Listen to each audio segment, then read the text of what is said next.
안녕하세요. 아들 둘에 딸 하나, 세 자식을 혼자 힘으로 키워낸 엄마입니다. 아니죠. 이제는 손자, 손녀들까지 생겼으니 할머니라는 말이 더 어울리겠네요. 요즘은 손주들 재롱을 보며 짬짬이 썰밤 채널에서 올라오는 사연들 들으며 큰 위로와 힐링을 받고 있답니다. 그동안은 조용히 듣기만 했는데 문득 저도 누군가에게 작은 울림이 될 수 있으면 좋겠다는 마음이 들어 이렇게 용기를 내어 사연을 써보게 되었습니다. 이 이야기는 제 자식들 중 한 명에 관한 이야기인데요. 솔직히 말씀드리자면 듣다 보면 입이 떡 벌어지고 마지막엔 정말 이럴 수가 싶은 반전까지 숨겨져 있으니 부디 끝까지 들어주시면 감사하겠습니다. 첫째도 아들이고 둘째도 아들, 막내는 기다리고 기다리던 딸이었습니다. 그렇게 3남매를 낳고 남편과 함께 10년을 살았습니다. 아이들을 먹이고 입히고 재우며 정신없이 하루하루를 살아냈죠. 하지만 어느 날 그 모든 삶을 통째로 무너뜨릴 일이 벌어지고 말았습니다. 당신 이 여자랑 살림까지 차렸어? 제 입에서 떨리는 목소리가 흘러나왔을 때 남편은 아주 뻔뻔한 표정으로 고개를 긁적이며 말했어요. 오메 걸려버렸네. 지금 내가 보고 있는 게 진짜야? 이거 꿈은 아니겠지? 그래요 본대로요. 아 이거 참 거시기하네. 웃어? 이 정신 나간 놈이 바람 피우다 걸려서 실실 쪼개고 있는 거야? 그 순간 웃음을 흘리는 남편의 얼굴에 분노가 치밀어 올랐습니다. 저는 그대로 그의 양볼을 움켜쥐고 이마로 내리 찍었습니다. 꽝! 정확히 맞은 남편은 뒤로 나자빠지며 그대로 기절했고 뒤늦게 도망치려던 상간녀의 다리를 잡아 넘어뜨렸습니다. 이거 나야 미쳤어요? 너 같으면 그냥 보내주겠냐? 오늘 너희들 가루가 될 줄 알아. 아이! 이 미친 여자가 내 머리를! 아이! 그때 깨달았어요. 제 머리가 생각보다 단단하다는 걸. 저는 두 불륜의 머리통을 부딪혀가며 말 그대로 박살을 내버렸습니다. 분노를 쏟아낸 후엔 숨을 고르고 차갑게 증거를 수집했습니다. 남편의 집, 아니 이제는 남의 집이 된 그 집에서 나와 법의 이름으로 단단히 응징했어요. 이혼은 물론 상간녀를 상대로 한 위자료 소송도 승소했죠. 돈으로 치유할 순 없는 상처였지만 아이들을 위해서 정신을 다잡았습니다. 3남매를 혼자 키운다는 건 말처럼 쉬운 일이 아니었습니다. 아이들 모두 초등학생이었고 커갈수록 돈 들어갈 곳은 끝도 없이 늘어나더군요. 집안일만 하며 살림에만 매달릴 순 없는 현실이었죠. 그렇게 제 두 손으로 벌어야만 했습니다. 처음 시작한 일은 건물 청소였습니다. 용역 사무실을 통해 소개받은 자리였어요. 이른 새벽부터 나서야 했지만 힘들다고 느낀 적은 한 번도 없었습니다. 3남매의 밥 한 끼, 공책 한 권을 위해서라면 그 어떤 고된 일도 감내할 수 있었거든요. 낮에는 청소도구를 들고 건물을 오르내렸고 아이들이 잠들 무렵엔 다시 앞치마를 둘렀습니다. 집 근처에 있는 24시간 해장국집, 그곳에서 손님들을 맞이하고 그릇을 나르고 바닥을 닦으며 돈을 벌었습니다. 밤과 낮이 따로 없는 삶이었지만 아이들 얼굴을 떠올리면 피로가 눈 녹듯 사라졌습니다. 저는 엄마였고 엄마는 세상의 어떤 직함보다 강한 이름이었으니까요. 아이들은 참 기특하게도 제 손을 많이 타지 않고 잘 자라줬습니다.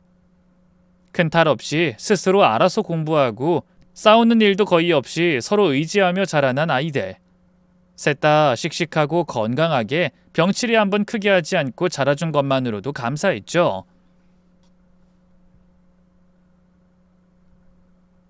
첫째 아들과 막내딸은 나란히 명문대에 들어갔습니다.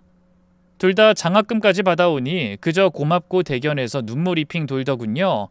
그런데 둘째 아들 성현이는 좀 달랐습니다. 학업엔 관심이 없고 늘 무기력하게 늘어져 있었습니다.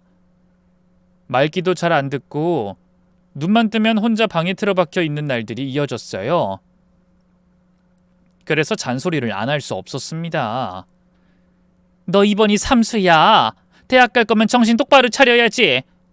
엄마, 그냥 대학 안 가고 공장 다니면 안 될까요? 이 녀석아, 요즘은 공장도 아무나 못 가. 대학 나온 사람도 줄을 서고 거긴 체력도 엄청 써.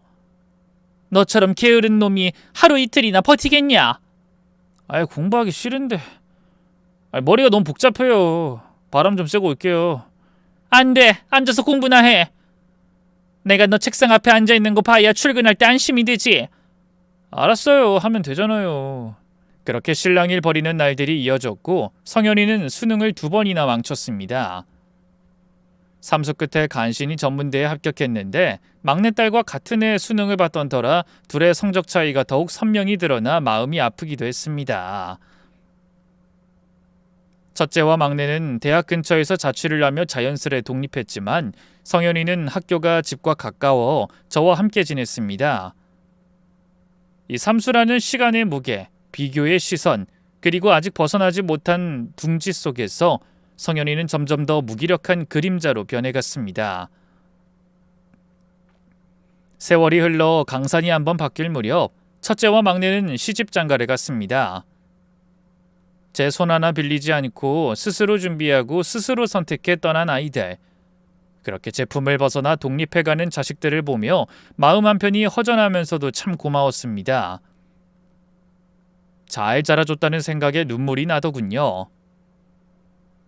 부모의 보답은 결국 자식이 어른이 되는 모습 하나면 족하다는 걸 그제야 알았습니다. 하지만 둘째 아들 성현이는 여전히 저와 함께 살고 있었습니다.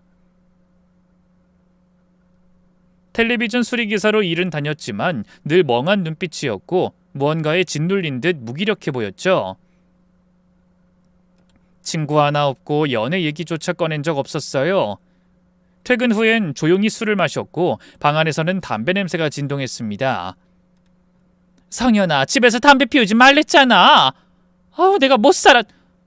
방 좀 봐. 술병이 나뒹구는 거랑 빨래 더미는 왜 내가 다 치워야 하니? 너 도대체 언제까지 이러고 살 거야? 사람 좀 만나고 연애도 좀 하고 바깥바람도 쐬고 그래. 지겹다고요. 제발 좀 그만하세요. 나도 생활비 들이잖아요. 그렇게 야박하게 구실 거예요? 뭐? 돈 몇 푼 받았다고 이젠 내가 입도 다물어야 해? 내가 너한테 가정부냐? 제발 좀 정신 차리고 평범하게라도 살아주면 안 되겠니? 엄마, 그냥 자취할게요. 이렇게 살다간 우리 둘 다 서로 미워하게 될 것 같아요. 싸우기만 하고 더는 못하겠어요. 그래, 마음대로 해. 혼자 나가 살면 편할 것 같지? 네 마음대로 살아봐. 언젠간 알게 되겠지. 엄마 마음이 얼마나 뜨겁고 또 얼마나 아픈지를. 그렇게 성현이는 회사 근처에 조그만 원룸을 구해 나갔습니다. 말다툼 끝에 떨어져 살게 되었지만 막상 아들이 나가고 나니 가슴이 시리더군요. 편해질 줄 알았는데 걱정은 오히려 더 커졌습니다. 그래서 저는 하루가 멀다 하고 성현이 자취방을 찾아갔습니다. 슬그머니 바닥을 치우고 빨래를 걷고 싱크대를 정리하고 텅 빈 냉장고를 채워놓고 돌아섰습니다.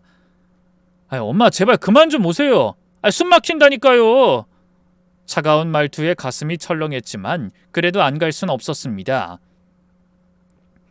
몇 해의 시간이 더 흘렀습니다. 큰아들과 막내딸은 손주까지 보며 안정된 삶을 꾸려가고 있었어요. 아이들 집에 다녀오면 웃음이 절로 나왔습니다. 손주의 재롱에 세상의 시름이 다 사라지는 듯 했죠. 하지만 성현이는 여전히 혼자였습니다. 나이가 40을 바라보는데 자취방에서 홀로 술과 담배에 의지하며 사는 모습은 늘 제 마음을 짓눌렀습니다. 여자의 그림자라고는 단 한 줄도 찾아볼 수 없었어요. 그래서 또 물어봤죠. 성현아, 너 장가는 언제 갈 거냐? 지겨워요. 그만 좀 하세요. 또 그 얘기예요? 그럼 어떡하냐? 네가 제대로 자리 잡는 걸 보기 전엔 엄마는 마음이 놓이질 않는데.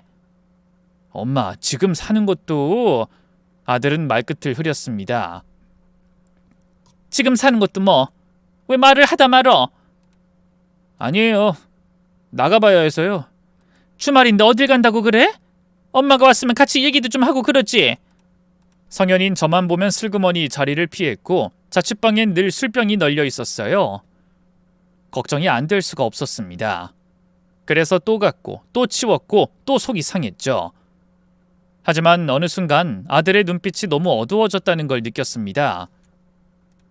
생기 없는 얼굴, 허공만 바라보는 시선, 문득 깨달았어요. 혹시 나 때문일까? 내가 너무 닥달했나? 그래서 결국 억지로 참으며 발길을 끊었습니다. 그러던 어느 날 성현이가 먼저 연락을 했습니다. 엄마, 오늘 저녁 시간 괜찮으세요? 소개하고 싶은 사람이 있어서요. 심장이 쿵 내려앉았습니다. 무슨 일인가 싶어 기다리는데 세상에 웬일이람? 성현이가 여자를 데려왔어요. 어머, 우리 성현이가 여자를 데려오다니. 살다 보니 별일도 다 있네. 아유, 엄마 부끄럽게 그런 말 좀 하지 마세요. 아유, 내가 실수했구나. 미안하다. 아가씨는 몇 살이니? 아들과 동갑이라는 예비 며느리는 조용하고 말수가 적었습니다. 식당에서 일한다고 했지만 저는 직업 따위로 사람을 판단하진 않아요. 중요한 건 성현이가 마음을 열었다는 사실 하나뿐이었죠. 두 사람은 어떻게 만났니? 소개팅이야? 아니면 혹시 수리하러 갔다가 고객으로? 그냥 우연히 만났어요, 엄마. 우연히? 그래, 뭐 인연이란 게 다 그렇지 뭐. 아가씨가 얌전하고 참해 보이네. 그럼 결혼 허락해 주시는 거죠? 뭐 갑작스럽긴 하지만 너도 나이가 있고 이렇게 결심한 거면 얼른 해야지. 잘됐다, 성현아. 엄마 진심으로 기쁘다. 그날 처음 본 예비 며느리와는 제대로 대화를 나누지 못했습니다. 워낙 말수가 적고 수줍어하는 듯 보여서 나중에 천천히 친해지기로 하고 조심스럽게 돌려보냈죠. 그리고 그로부터 며칠 뒤 아들은 재촉하듯 상견례 날짜를 잡아왔습니다. 속도감이 빠르다 싶었지만 늦은 사랑이니 그럴 수도 있겠지 싶었습니다. 기뻐야 할 순간인데 어쩐지 마음속 어딘가가 살짝 저릿했던 것도 사실입니다.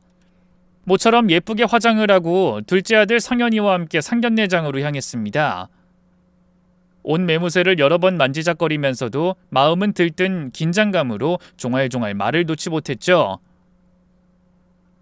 운전석에 앉은 아들 얼굴이 어찌나 환해 보이던지 못내 놀리고 싶은 마음이 들었습니다. 새신랑 될 거라 좋냐? 이 엄마랑 살 땐 맨날 찡그리고 있더니 장가 간다니까 아주 입이 귀에 걸렸구나. 아들은 헛기침을 하며 말끝을 흐렸습니다. 아니에요. 엄마랑 있을 땐 잔소리를 너무 많이 하시니까요. 아무튼 자식아, 좋은 날인데 엄마한테도 좋은 말 좀 해줘라. 엄마 일단 빨리 차에 타세요. 아유, 너 결혼한다고 엄마 모른 척하고 살지 마라. 내가 너한테 드린 정성이 얼만데 그걸 잊으면 안 된다. 알았어요. 알았으니까 안전벨트 좀 매세요. 이제 출발할게요. 하지만 아들은 여전히 대화를 나눌 때면 저와 눈을 마주치지 않았습니다. 어릴 적부터 그러긴 했지만 나이가 들수록 그 회피가 더 짙어진 것 같아 은근히 마음이 쓰였죠. 잠시 후 상견례 장소에 도착해 안내받은 방으로 들어갔습니다. 그런데 방 안에는 이미 사돈 부부와 예비 며느리가 도착해 있었습니다. 서둘러 고개를 숙여 인사를 드렸습니다. 어머, 사돈어른, 안사돈, 늦어서 정말 죄송합니다. 그러자 안사돈이 반갑게 웃으며 말했습니다. 오랜만이에요, 어머님. 저 혹시 저를 기억하시겠어요? 네? 저를 아세요? 어디서 뵀더라? 저 성현이 중학교 때 담임이었어요. 학교에서 몇 번 뵌 적 있잖아요. 순간 등줄기를 따라 소름이 쫙 끼쳤습니다. 말도 안 되는 일이 벌어진 거죠. 아들은 이런 중요한 사실을 단 한마디도 하지 않았고 저는 상견례 자리에 와서야 아들의 중학교 담임 선생님을 다시 마주한 겁니다. 어머나 세상에, 정말 그 선생님이셨어요? 이제야 기억이 나네요. 우리 성현이한테 참 따뜻하게 대해주시던 그분 맞으시죠? 기억해 주셔서 고맙습니다. 사실 저도 우리 딸이 성현이를 데리고 왔을 때 참 놀랐어요. 그러니까 우리 아들이 선생님의 따님과 결혼을 하는 거군요. 제가 묻자 안사돈은 한 박자 머뭇거린 후 말을 이었습니다. 실은 제가 재혼을 했어요. 새 남편과 결혼하면서 가슴으로 낳은 딸이 생긴 거랍니다. 아, 그러셨구나. 그래도 세상이 이렇게 좁을 수가 있나요? 사돈, 그래도 인연은 인연이에요. 앞으로 자주 연락하고 얼굴 보며 지내요. 서로 아는 사이라 더 좋잖아요. 그럼요. 저는 정말 영광이죠. 우리 성현이의 은사님이자 사돈이라니. 듣기만 해도 설레는 인연이네요. 이렇게 해서 안사돈이 아들의 은사였다는 걸 상견례 자리에서야 직접 듣고 알게 되었습니다. 저는 옆에 앉은 성현이를 곁눈질로 째려보며 살짝 소곤거렸죠. 이 중요한 걸 왜 말 안 했어? 응? 성현이는 머쓱한 표정으로 고개만 푹 숙일 뿐이었습니다. 잠시 후 음식이 나오고 본격적인 식사가 시작되었습니다. 긴장이 조금씩 풀려가고 조심스레 이야기가 오가기 시작했습니다. 사돈 어른은 처음부터 말씀이 거의 없으셨습니다. 대화에 끼어들기보다는 어색한 웃음을 띤 채 묵묵히 고개만 끄덕이셨죠. 분위기가 너무 조용하다 싶어 제가 먼저 말을 꺼냈습니다. 사돈 어른, 따님을 어쩜 이리 예쁘게 잘 키우셨어요. 우리 성현이가 며느리 데리고 처음 집에 왔을 때 얼마나 예뻐 보였는지 가슴이 다 설레더라니까요. 고맙습니다. 짧은 대답 뒤 또다시 정적이 감돌았습니다. 어색함을 깨보려고 일부러 가볍게 웃으며 말을 보탰습니다. 사돈 어른이 좀 말씀이 없으시구나. 그래도 뭐 말 많은 남자보다야 낫죠. 그쵸? 예비 며느리는 여전히 고개를 숙인 채 밥숟가락만 들고 있었고 그 조용한 기류 속에서 문득 안사돈에게 말을 걸게 되었습니다. 안사돈, 우리 성현이 학교 다닐 때 기억나세요? 네, 그럼요. 특별한 학생이었죠. 지금도 기억에 남아있어요. 그 말에 괜히 마음이 들뜨며 물었습니다. 특별했다뇨? 우리 아들이 뭘 잘했었나요? 안사돈은 살짝 당황한 듯 말을 머뭇거리다 조심스럽게 풀어놓기 시작했습니다. 그게 성현이 또래 아이들과 잘 어울리지 못했어요. 늘 혼자였죠. 도시락도 혼자 먹고 그래서 제가 친구들이랑 같이 먹게 하려고 몇 번 노력도 했었고요. 학교는 잘 나왔는데 성적은 늘 하위권이었어요. 뭔가 좀 이상하달까? 묘했죠. 그 말을 듣는 순간 얼굴이 뜨거워지는 걸 느꼈습니다. 마치 가슴 한 구석이 뜨끔하게 찔린 듯 했죠. 하지만 그건 상견례 자리에서 할 말이 아니었습니다. 지금 뭐라 하신 거예요? 우리 아들이 특별하다는 게 아니라 문제 있었던 얘기를 그렇게 하시는 건가요? 안사돈은 당황해하며 고개를 숙였습니다. 제가 실수했나 봐요. 그냥 기억나는 대로 말씀드린 건데. 당연히 실수죠. 지금 우리 아들 표정 보이세요? 이런 자리에서 그런 얘기를 꺼내면 어떡해요? 아무리 솔직하다지만 그건 너무하신 거 아닌가요? 정말 죄송합니다. 악의는 전혀 없었어요. 그냥 예전 기억이 나서. 기억이야 누구에게나 있죠. 하지만 그걸 어디서 어떻게 말하느냐가 다른 거잖아요. 그게 예의죠, 안사돈. 안사돈은 얼굴이 하얗게 질려 죄송합니다를 반복했고 방 안의 공기는 차갑게 식어갔습니다. 물론 제 아들이 어린 시절 친구가 없었던 것도 사실이고 공부에 흥미가 없었던 것도 맞습니다. 하지만 상견례 같은 날 그것도 직접 얼굴을 맞대는 자리에서 아들의 상처를 되짚는 말은 그저 무례했고 또 너무 날이 서 있었습니다. 기뻐할 상견례는 그렇게 불편한 기류 속에서 식사로 넘어갔습니다. 제 아들은 그저 말없이 밥숟가락만 움직이고 있었고 저는 그 표정을 읽지 못한 채 한 번도 삼키지 못한 미안함과 서운함이 속을 파고들기 시작했습니다. 분위기가 자꾸만 냉랭해지는 게 느껴졌습니다. 사돈 어른은 여전히 말씀이 없으셨고 안사돈은 방금 전 실언 이후 어색하게 미소만 짓고 있었습니다. 이대로는 안 되겠다 싶어 저는 조심스레 예비 며느리에게 말을 건넸습니다. 저기 아가, 우리 이제 곧 고부 사이가 될 텐데 이대로는 너무 서먹하지 않겠니? 서로 좀 마음을 열어야 하지 않겠어? 아무 말이라도 좋으니 편하게 해봐라. 그런데 돌아온 대답은 예상 밖이었습니다. 예비 며느리는 마치 벼락이라도 맞은 듯 겁에 질린 표정으로 저를 올려다보며 말했습니다. 네? 무슨 말이요? 아니 너 무슨 죄라도 지었니? 왜 그렇게 긴장하고 벌벌 떨고 있어?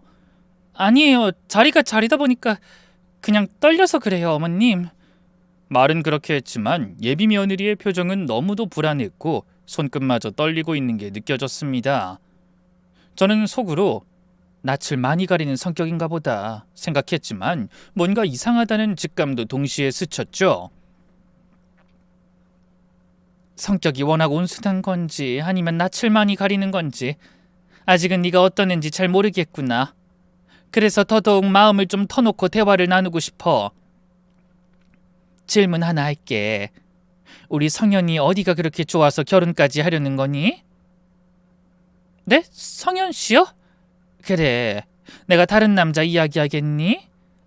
성현 씨는 그냥 다 좋아요. 그렇게 추상적으로 말하면 엄마 입장에서 궁금증이 더 커져. 좀 더 구체적으로 말해볼래? 하지만 그녀는 그 말을 끝으로 더 이상 입을 열지 않았습니다. 고개를 푹 숙인 채 밥숟가락만 만지작거릴 뿐이었죠. 저는 속으로 한숨이 나왔습니다. 큰아들, 막내딸, 상견례 때는 이런 분위기가 아니었어요. 서로 웃으며 대화도 나누고 어색해도 억지로라도 분위기를 띄우려는 노력이 있었죠. 그런데 이 자리, 사돈 어른은 무뚝뚝하게 입도 열지 않고 안사돈은 제 아들의 과거를 굳이 꺼내 분위기를 싸늘하게 만들고 예비 며느리는 묻는 말에 대답도 제대로 못하니 이게 도대체 무슨 상견례인가 싶었습니다. 마음 한켠에서 뭔가 이상하다. 이 결혼 혹시 서두르지 말았어야 했던 건 아닐까. 그런 불길한 감정이 스멀스멀 피어오르기 시작했습니다. 결국 상견례는 끝까지 어색하고 답답한 기운 속에서 마무리됐습니다. 자리에서 일어나면서도 누구 하나 속 시원히 웃지 못했죠. 결혼 날짜며 신혼집, 혼수 준비까지 모두 아들과 며느리가 알아서 하겠다고 했습니다.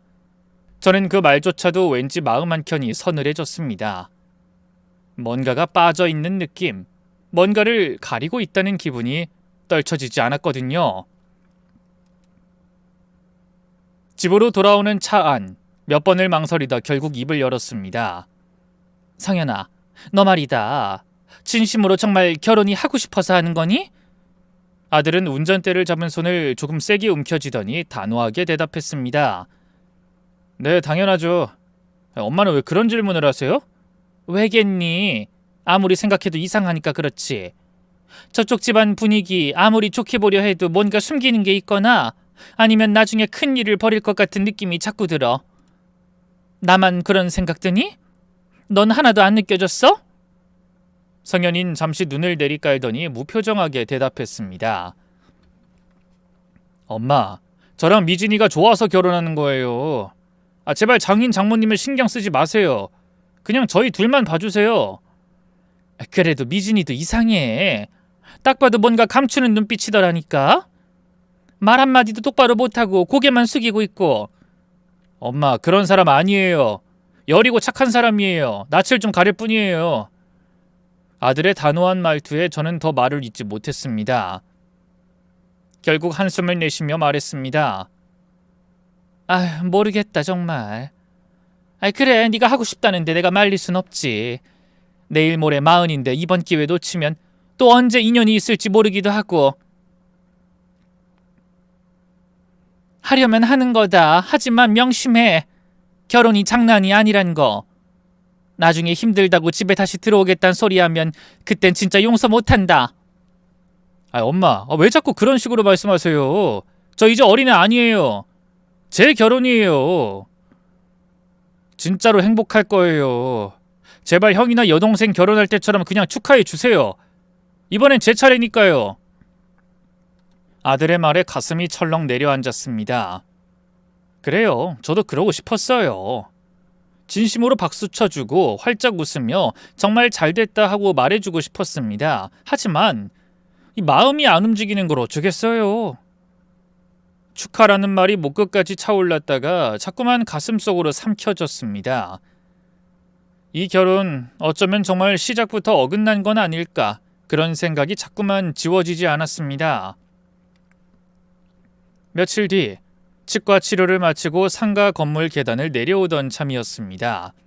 그런데 마침 계단을 올라오던 사람과 눈이 마주쳤죠. 흠칫 놀라며 인사를 건넸습니다. 어머, 안사돈, 안녕하세요. 여기 웬일이세요? 안사돈은 놀란 듯 잠깐 멈춰섰다가 곧 어색한 웃음을 지어 보였습니다. 아, 성현 어머님. 아니, 사돈. 참, 여기서 다 뵙네요.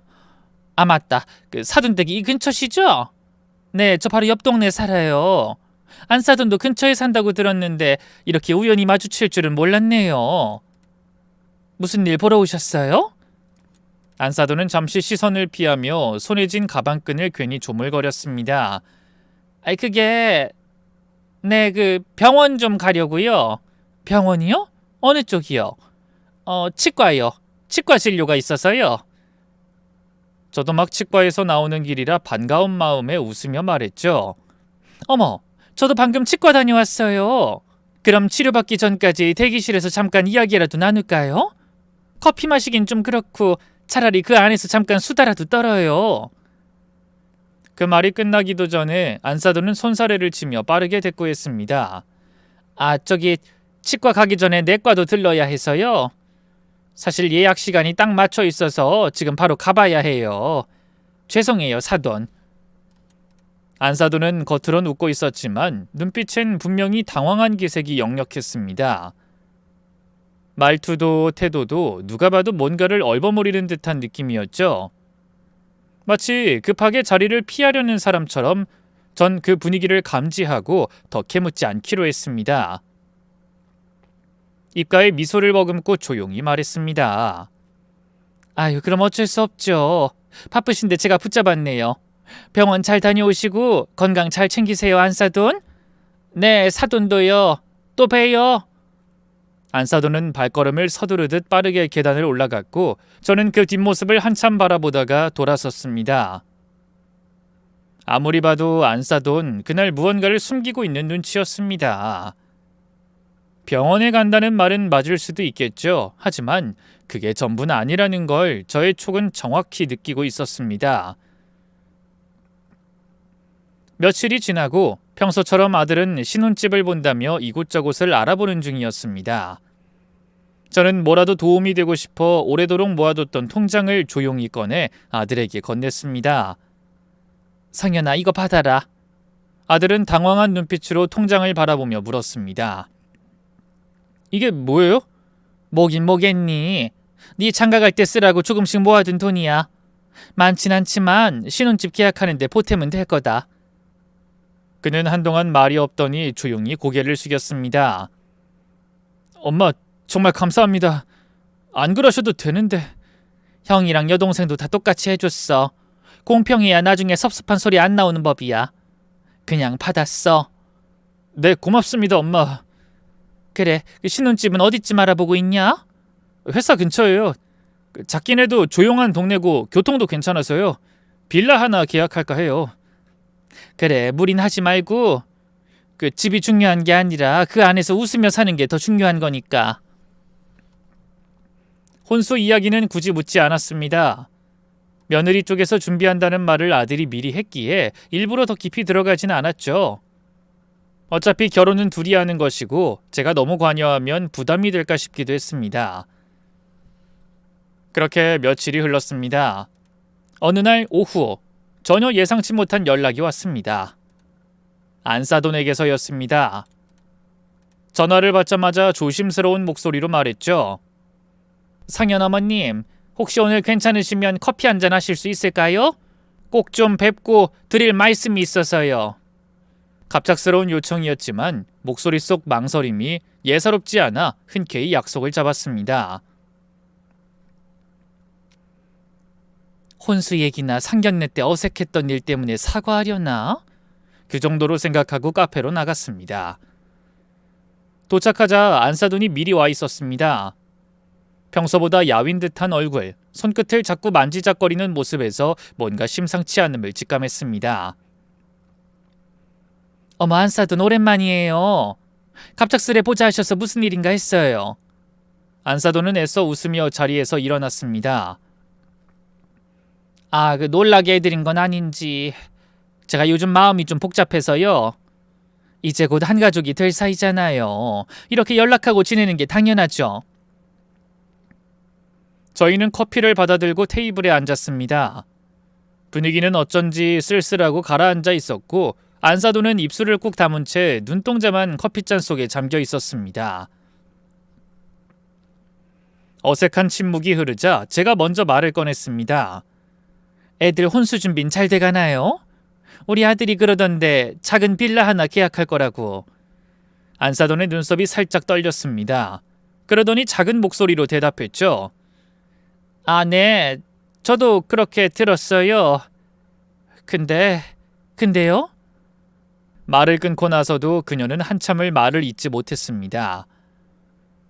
눈길은 허공을 향해 있었고 입술은 바짝 말라 있었습니다. 저는 답답한 마음을 꾹 눌러가며 정면에서 물었습니다. 안사돈, 저를 이렇게 불러놓고 그렇게 망설이시면 제가 다 불안해져요. 상견례 때도 분위기 싸늘해서 혼쭐 났는데 오늘도 이러시면 저 정말 곤란합니다. 우리 좀 편하게 지내요. 할 말 안 할 말 나누지 말고 그냥 다 털어놔요. 친구라고 생각하고. 그제야 안사도는 고개를 들고 제 눈을 또렷이 바라봤습니다. 눈동자는 떨리고 있었지만 어떤 단단한 결심 같은 게 느껴졌습니다. 그녀는 작게 숨을 내쉬고 마침내 입을 열었습니다. 성현 어머님, 제가 지금부터 드리는 말씀 잘 들어주세요. 이건 사돈으로서가 아니라 성현이의 중학교 담임이었던 사람으로서 드리는 조언입니다. 예? 무슨 말씀이신데요? 이 결혼 지금이라도 파혼하시는 게 좋을 것 같아요. 저는 그 자리에 얼어붙은 듯 멈췄습니다. 숨이 턱 막히고 말문이 막혔습니다. 뭐라고요? 지금이라도 애들 결혼 다시 생각하는 게 성현이를 위해 더 낫습니다. 그 말이 믿기지 않았습니다. 말도 안 되는 이야기라 생각했죠. 지금 장난하시는 겁니까? 내 아들이 뭐가 부족해서 그런 소리래요? 아니에요. 부족한 건 성현이가 아니라 저희 딸 미진이에요. 사실 그 아이가 지금 많이 힘든 상태입니다. 힘들다뇨? 무슨 뜻이에요? 안사도는 손을 덜덜 떨며 커피잔을 감싸쥐었습니다. 그리고 고개를 푹 숙인 채 말했습니다. 며칠 전 저희가 병원 상가에서 우연히 마주쳤잖아요. 사실 그날 전 치과에 간 게 아니라 제 딸을 미행하던 중이었습니다. 며느리를요? 네. 재혼하고 아이와 함께 살게 된 지 얼마 안 됐는데 계속 마음에 걸리는 게 많아요. 말수가 적고 무언가 감정을 꾹 눌러두는 아이 같아서요. 그래서 며칠 전 조용히 따라가 봤습니다. 근데 안사도는 한참 말을 잇지 못하다가 떨리는 입술로 속삭이듯 말했습니다. 정신과에 들어가더군요. 진료를 받고 나오는 걸 제가 두 눈으로 봤어요. 제 손이 절로 얼어붙었습니다. 안사도는 가방에서 메모지 하나를 꺼내 보여줬습니다. 약 이름이 적혀 있었습니다. 이 약 제가 검색해봤어요. 조현병 치료제더라고요. 항정신병 약이었습니다. 조현병이요? 네, 성현 어머님. 미진인 조현병 환자입니다. 저도 처음에 믿을 수 없었어요. 그 아이가 그런 병을 앓고 있다는 걸 저도 최근에야 알았어요. 너무 늦게 알아버린 거죠. 순간 제 머리가 띵 울리듯 멍해졌습니다. 눈앞에 커피잔이 흐려졌고 들리는 말들이 아득하게 울려 퍼졌습니다. 조현병, 그거 위험한 병이잖아요. 맞아요. 제가 두려운 것도 그거예요. 성현이가 아무것도 모른 채 그 아이와 결혼을 하게 된다면 혹시라도, 정말 혹시라도 무슨 일이 벌어진다면 그땐 너무 늦잖아요. 저는 그 말에 아무 말도 할 수 없었습니다. 아이스 커피를 단숨에 들이키고 두 뺨을 툭툭 치며 정신을 붙잡으려 했습니다. 이 결혼 파토내야 하는 걸까? 내 아들, 이 상황을 알면 어떻게 반응할까? 말을 해야 하나? 아니면 덮어둬야 하나? 수없이 엉켜드는 생각들 속에서 저는 단 하나의 진실만 떠올랐습니다. 조현병을 가진 며느리가 위험할 거라는 것이요. 며칠을 밤잠 설치며 고민했습니다. 도무지 마음이 놓이지 않았어요. 결혼을 코앞에 둔 아들을 불러 사실을 전해야겠다 결심했습니다. 진실이 아무리 무겁고 말하기 어려워도 엄마로서 해야 할 말은 결국 해야 하는 것이니까요. 아들이 집에 들어서자마자 가슴이 두근거려 말문이 막혔습니다. 그래서 일단은 안부 인사부터 건넸습니다. 성현아, 요즘 결혼 준비는 잘 되고 있냐? 바쁘지? 아들은 소파에 앉으며 대답했습니다. 뭐 그냥저냥 할만해요. 근데 엄마, 전화하셔서 꼭 보자고 하셨잖아요. 무슨 일 있어요? 아유, 네 얼굴 보려고 불렀지. 갑자기 네가 보고 싶더라. 네? 갑자기 왜 이러세요? 엄마답지 않게. 무슨 일 있어요? 그래, 그랬지. 돌려 말할 것도 없이 그냥 말해야겠다. 저는 물 한 모금을 넘기고 심호흡을 길게 들이켰습니다. 아들의 얼굴을 다시 바라봤죠. 결혼을 앞두고 있다는 기쁨 때문인지 얼굴이 한층 환해졌고 눈빛도 밝았습니다. 이 환한 얼굴에 찬물을 끼얹어야 하는 마음이 너무 아팠지만 조현병이라는 단어는 결코 가볍게 넘어갈 수 없었습니다. 상현아, 이 결혼 하지 말아야겠다. 그 말을 꺼낸 순간 아들의 표정이 살짝 흔들렸지만 이내 다시 평정심을 되찾았습니다. 무슨 소리예요, 엄마. 언젠 빨리 장가 좀 가라고 결혼해야 정신 차린다고 하시더니. 갑자기 왜요? 상현아, 내 말 듣고 놀라지 마라. 미진이 말이다. 조현병이래. 그 아이 정신과 다니면서 약 먹고 있다더라. 저는 말끝이 떨릴까봐 일부러 또박또박 단단하게 말했습니다.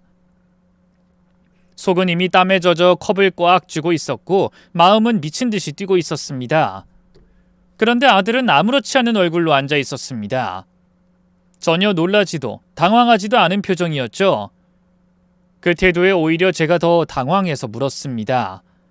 너 안 놀랐니? 설마 알고 있었던 거야? 아들은 고개를 천천히 끄덕이며 대답했습니다. 네.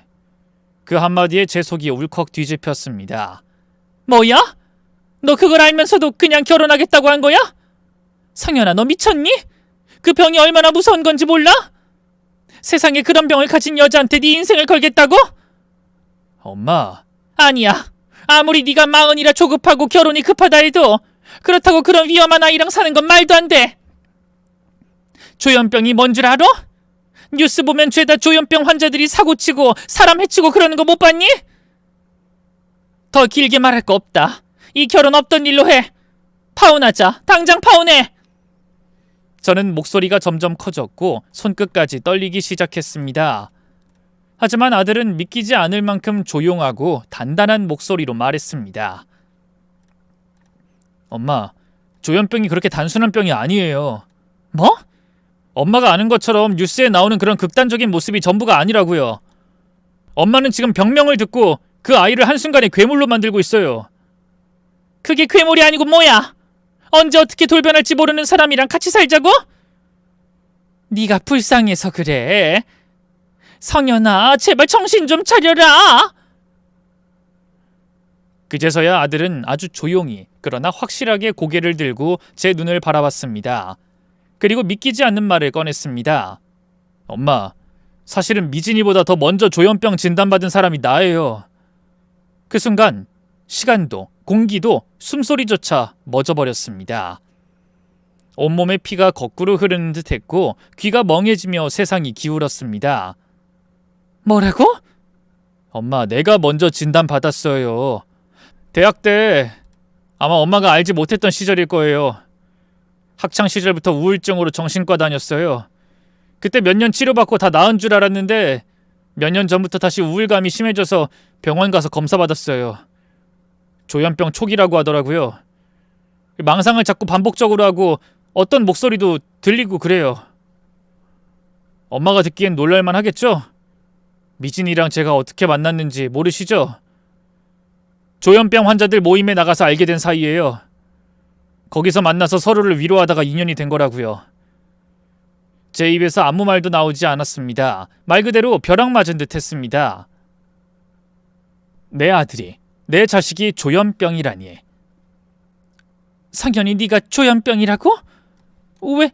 왜 지금까지 말 안 했어? 왜? 엄마가 감당 못하실 것 같아서요. 엄마는 늘 강했고 늘 저한테 정상이길 바랬잖아요. 그러니까 말할 수 없었어요. 그 순간 눈물이 왈칵 쏟아졌습니다. 분노가 아니었습니다. 억울함도 아니었습니다.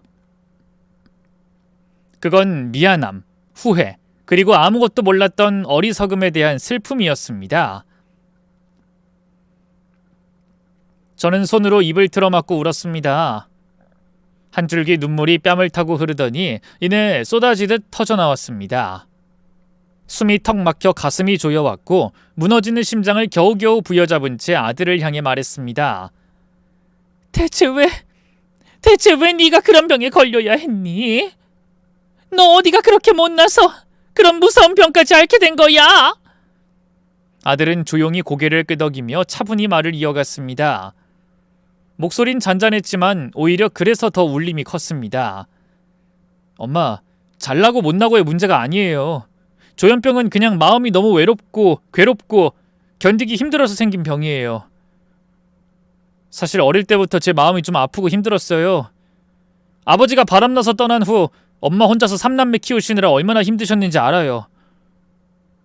정말 최선을 다하셨다는 것도 알고. 근데 저는 그랬어요. 형은 엄마 자랑이었고 동생은 귀염둥이였고 근데 저는 그냥 어중간하고 잘하는 게 하나도 없는 아이였어요. 늘 예매했고 늘 눈밖에 나 있었던 것 같아요. 학교에서도 왕따처럼 지냈고 외롭다 보니 마음이 좀 힘들었던 거예요. 성현아, 엄마가 저 미워하신 건 아니겠죠. 그건 아는데도 어릴 땐 자꾸만 그런 생각이 들었어요. 나는 혼자다. 학교에서도 친구 없고 집에서도 조용히 방 안에만 있고 그래서 우울해졌고 그 우울이 더 깊어져서 결국 그렇게 된 거예요. 아들은 잠시 말을 멈추고 조용히 웃었습니다. 그 웃음이 너무 아파 보였습니다. 그래서 저는 다시 울음을 터뜨렸습니다. 성현아, 너 어릴 때부터 그렇게 힘들었던 거니?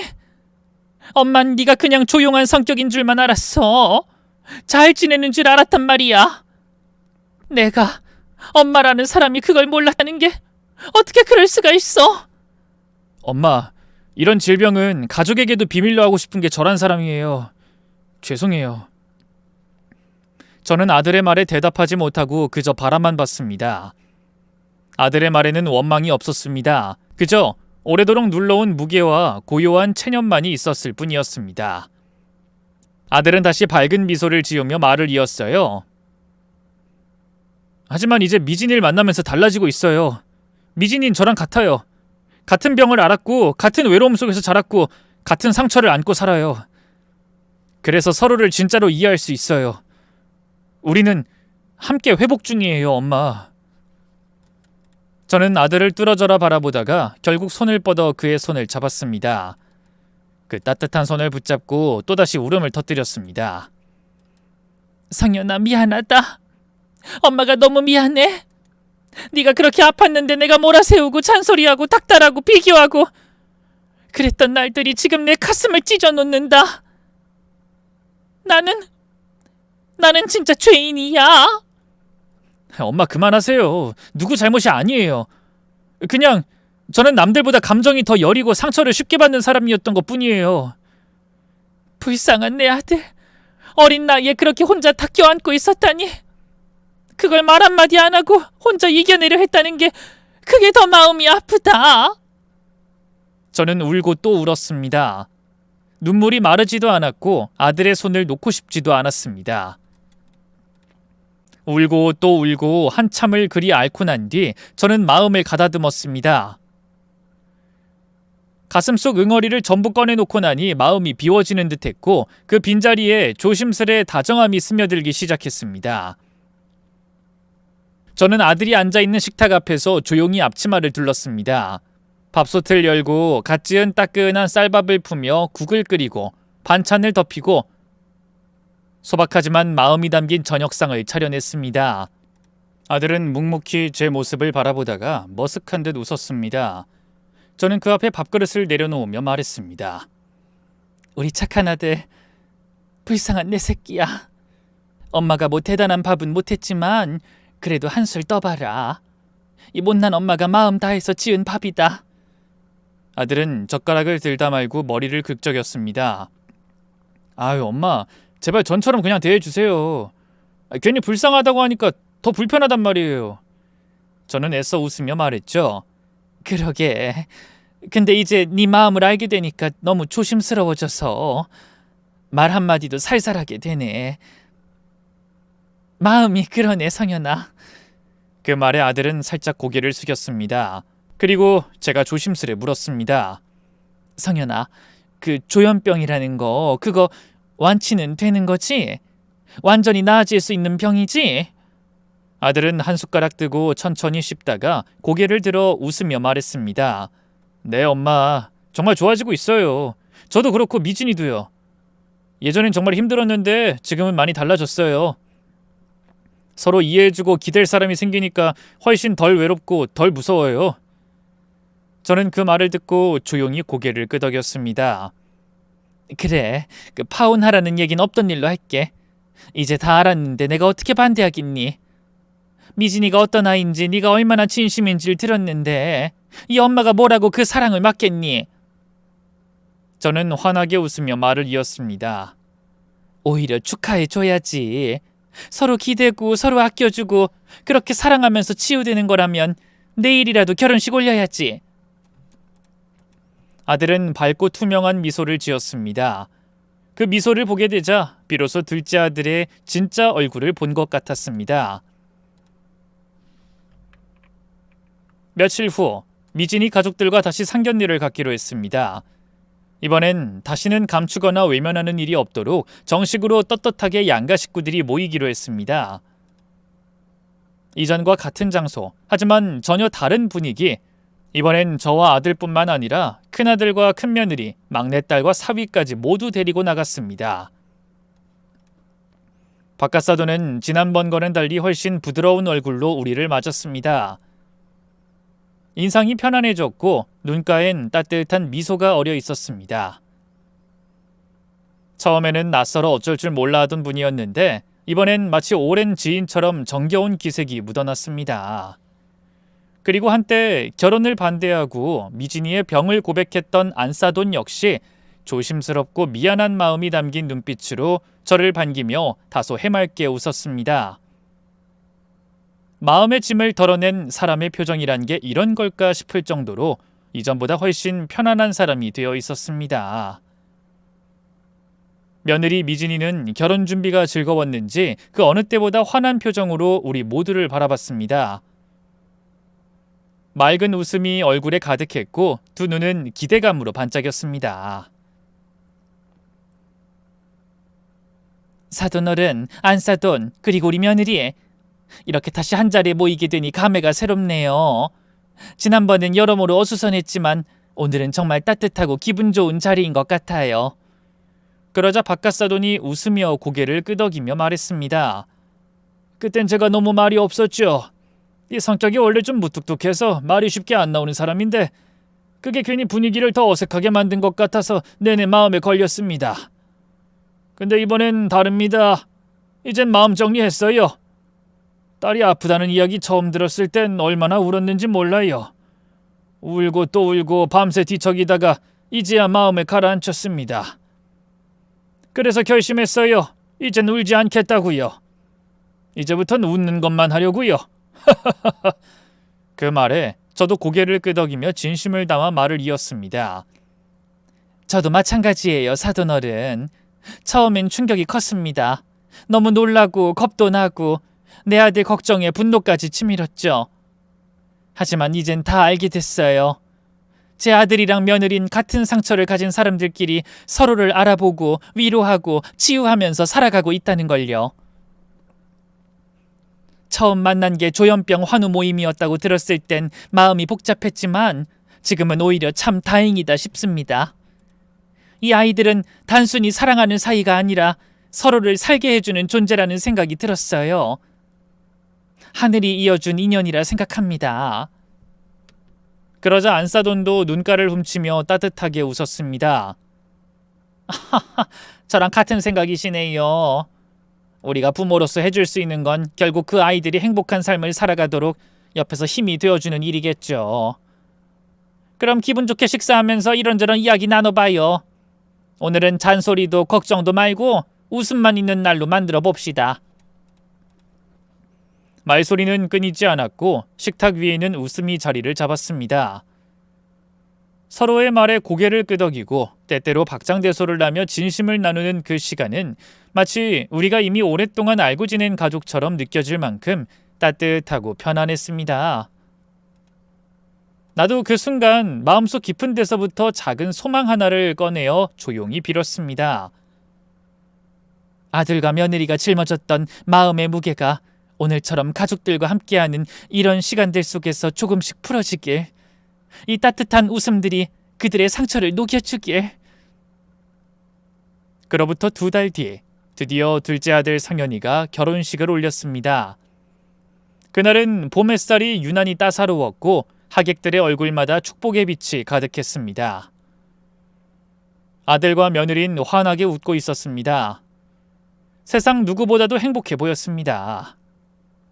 언뜻 보면 그동안 마음 아픈 병을 앓았다는 걸 전혀 짐작할 수 없을 정도로 그들의 눈빛은 맑고 깊었고 표정에는 단단한 기쁨이 배어 있었습니다. 결혼식은 참 아름다웠습니다. 허례허식 없이 담백했지만 사람들의 마음을 울리는 진심이 그 안에 가득했습니다. 저는 그날 또다시 눈물을 흘렸습니다. 이번엔 슬픔도 후회도 아닌 감사와 감동의 눈물이었죠. 둘째 아들이 결혼하고 자주 신혼집을 찾았습니다. 반찬을 챙기고 작은 선물을 준비해서 조심스럽게 아들의 새 가정에 들렀습니다. 상현아, 엄마 왔다. 반찬 좀 가져왔어. 이것도 같이 쓰라고 선물 좀 챙겼다. 아들은 현관문을 열며 너털 웃음을 지었습니다. 아이, 엄마, 이런 거 이제 그만 좀 하시라니까요. 우리 와이프 요리 잘해요. 진짜 잘해요. 그래도 해주고 싶은 마음이 드는 걸 어떡해. 엄마 마음이 그렇지 뭐. 근데 엄마, 형이랑 여동생한텐 이런 거 안 하셨잖아요. 나만 편애하는 거 아닙니까? 그게 아무래도... 에이, 이럴 줄 알았으면 끝까지 말 안 하는 건데. 알았어요. 당분간은 편애하세요. 하지만 너무 길게 가시면 안 됩니다. 그래, 알았다. 며느라, 우리 같이 밥 차려보자. 이 시어머니랑 오늘 한 상 차려보자꾸나. 그렇게 저는 둘째 아들 부부의 집에 자주 드나들며 말로 다 못한 미안함과 응원을 조금씩 갚아나갔습니다. 예전에는 닭달만 하던 엄마였지만 이제는 그 아이의 세상 가장 든든한 지지자가 되고 싶었습니다. 두 사람은 정말 보기 좋게 잘 지냈죠. 어디가 아픈 사람이라고는 누가 봐도 알아채지 못할 정도로 삶은 단정했고 따뜻했습니다. 그리고 이듬해 어여쁜 손녀딸이 세상에 태어났습니다. 눈망울이 촉촉한 아이였고 웃을 때마다 모든 걸 용서해주는 듯한 천사의 얼굴이었습니다. 그 순간 저는 또 한 번 깨달았죠. 지금 제 아들과 며느린 더 이상 병원에 가지 않습니다. 치료가 끝났기 때문이 아니라 서로가 서로의 치료제가 되어주기 때문입니다. 누군가가 약이 되어주고 누군가가 또 그 사람의 하루가 되어주며 살아가고 있습니다. 상처를 공유하는 두 사람이 손을 맞잡고 같은 방향을 바라보며 함께 걷는 길을 선택했다는 것, 그것만으로도 저는 이제 안심할 수 있습니다. 요즘은 젊은 청년이든 나이든 노인이든 참 많은 사람들이 말 못할 마음의 병을 안고 살아갑니다. 그 병은 겉으로 드러나지 않기에 더 무섭고 주변의 무관심 속에서 더 깊어지기도 합니다. 하지만 전 이제 알게 됐습니다. 그 아픈 사람은 멀리 있지 않습니다. 바로 우리 곁에, 우리가 사랑하는 사람들 가운데 조용히 자신을 숨기고 있는지도 모릅니다. 이 이야기를 통해 누군가에게 잠시라도 위로가 되었길 바랍니다. 불쑥 고백하듯 털어놓은 저의 사연이 누군가의 마음에 작은 불빛 하나라도 켜졌다면 더 바랄 게 없습니다. 그럼 저희 둘째 아들 부부의 이야기는 여기서 조심스레 마치도록 하겠습니다. 지금 이 순간에도 묵묵히 아픔을 견디고 계신 모든 분들께 진심을 담아 고개 숙여 인사드립니다. 감사합니다.